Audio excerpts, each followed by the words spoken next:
नेपाल में लंबे राजनीतिक खींचतान के बाद आखिरकार केपी शर्मा ओली की प्रधानमंत्री पद से विदाई हो गई है। सुप्रीम कोर्ट के निर्देश पर राष्ट्रपति विद्यादेवी भंडारी ने नेपाली कांग्रेस के प्रमुख शेर बहादुर देउबा को नेपाल का नया प्रधानमंत्री नियुक्त किया है।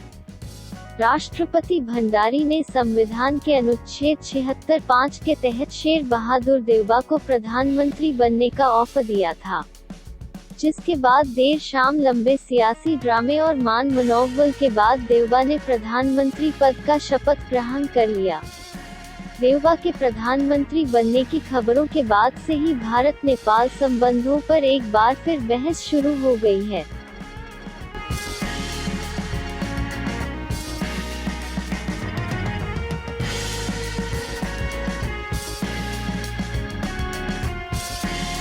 शेर बहादुर देउबा नेपाल के वरिष्ठ राजनेता हैं। वे अब तक नेपाल की प्रमुख विपक्षी नेपाली कांग्रेस के अध्यक्ष और इससे पहले 4 बार नेपाल के प्रधानमंत्री बन चुके हैं। ऐसे में उनके पास सरकार चलाने का बहुत अनुभव है। नेपाली कांग्रेस को एकजुट रखने में भी देउबा का कोई जवाब नहीं है। लंदन स्कूल ऑफ इकोनॉमिक्स से पढ़ाई करने वाले देउबा भारत के करीबी नेता भी हैं। नेपाल में राजशाही रहने के दौरान देउबा की राजनीति में दबदबे का अंदाजा इस बात से ही लगाया जा सकता है कि पार्टी ने उन्हें तब 3 बार प्रधानमंत्री बनवाया था। माना जा रहा है कि देउबा और उनकी पार्टी भारत के साथ घनिष्ठ संबंध रखने की पक्षधर है। ओली का झुकाव चीन की तरफ ज्यादा था, जबकि देउबा हर देश के साथ बराबर संबंध रखने वाले नेता हैं। गिरिजा प्रसाद कोइराला को अपना राजनीतिक गुरु मानने वाले देउबा भारत के साथ संबंधों को सुधारकर देश को तरक्की के रास्ते पर चलाने की कोशिश करेंगे। ब्यूरो रिपोर्ट CFI समाचार।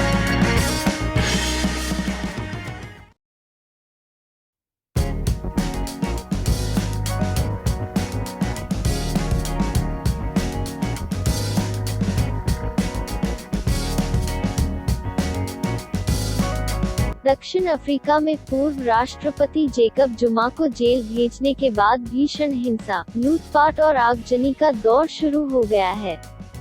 हालत यह है कि सेना की तैनाती के बाद भी संघर्ष और आगजनी की घटनाएं जारी हैं। मंगलवार को जुमा समर्थकों ने कई शॉपिंग मॉल को आग के हवाले कर दिया।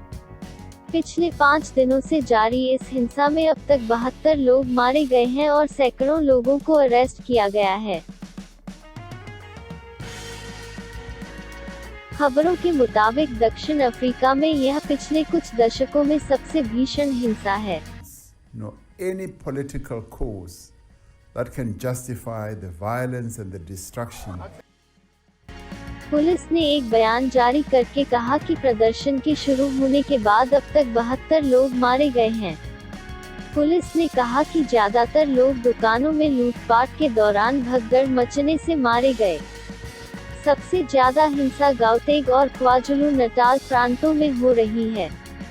हिंसा प्रभावित इलाकों में पुलिस और सेना की अशांति रोकने की कोशिश जारी है। अधिकारियों ने बताया कि गाउतेग और क्वाजुलु नटाल प्रांतों में कई मौतें हुई, जहां लोगों ने कई दुकानों से भोजन, बिजली उपकरण, शराब और कपड़े चुराए। हिंसा की चपेट में जोहानिसबर्ग और डरबन जैसे शहर भी आ गए हैं। इस बीच मंगलवार को भी जोहानिसबर्ग के शॉपिंग मॉल में लूटपाट जारी रही। दुकानों में लूटपाट और आगजनी की वजह से कई बिजनेसमैन तबाह हो गए हैं। वहीं विश्लेषकों का कहना है कि जुमा के जेल जाने के बाद इस तरह के भारी विरोध प्रदर्शन की आशंका थी। ब्यूरो रिपोर्ट CFI समाचार।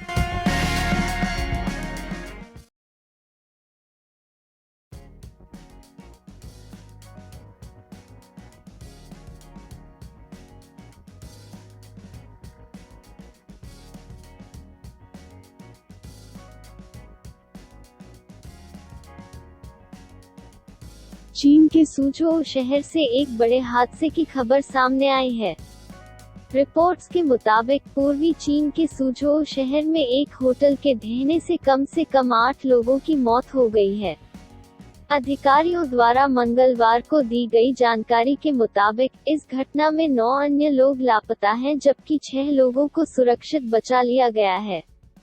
शहर के प्रशासन ने बताया कि राहत एवं बचाव कार्य में सैकड़ों कर्मचारियों को लगाया गया है।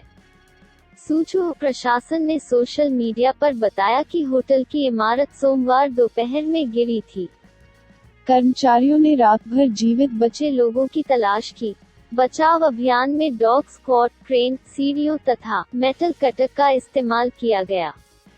बताया जा रहा है कि हादसे के समय कम से कम 23 लोग मौके पर मौजूद थे।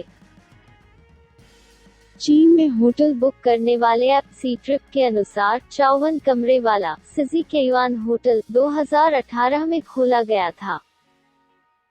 ब्यूरो रिपोर्ट CFI समाचार।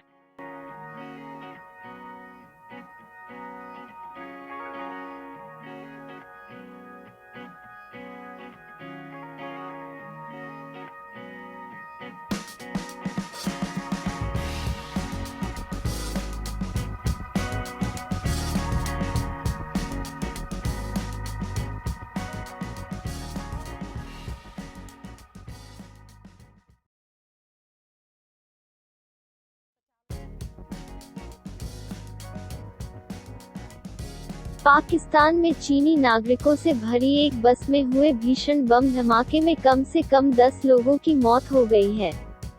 बताया जा रहा है कि बस पर कई चीनी नागरिक सवार थे। मरने वालों में चीन के 4 नागरिक शामिल हैं। पाकिस्तानी मीडिया में आए रिपोर्ट्स के मुताबिक चीनी नागरिकों से भरी बस को सड़क के किनारे छिपाए गए बम से उड़ा दिया गया। हमले में घायल हुए 39 लोगों में से कई लोगों की हालत गंभीर बताई जा रही है और कहा जा रहा है कि मृतकों का आंकड़ा बढ़ सकता है। चीनी इंजीनियर्स और अन्य कामगारों से भरी इसको दासू बांध के निर्माण स्थल पर ले जाया जा रहा था।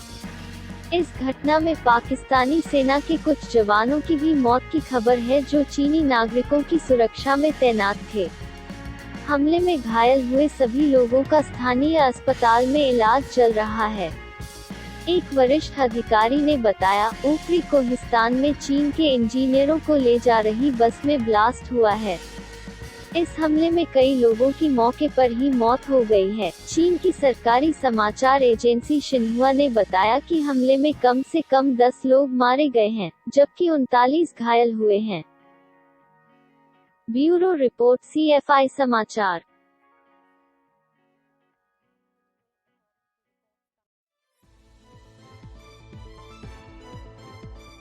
फिर मिलेंगे कल कुछ नई खबरों के साथ।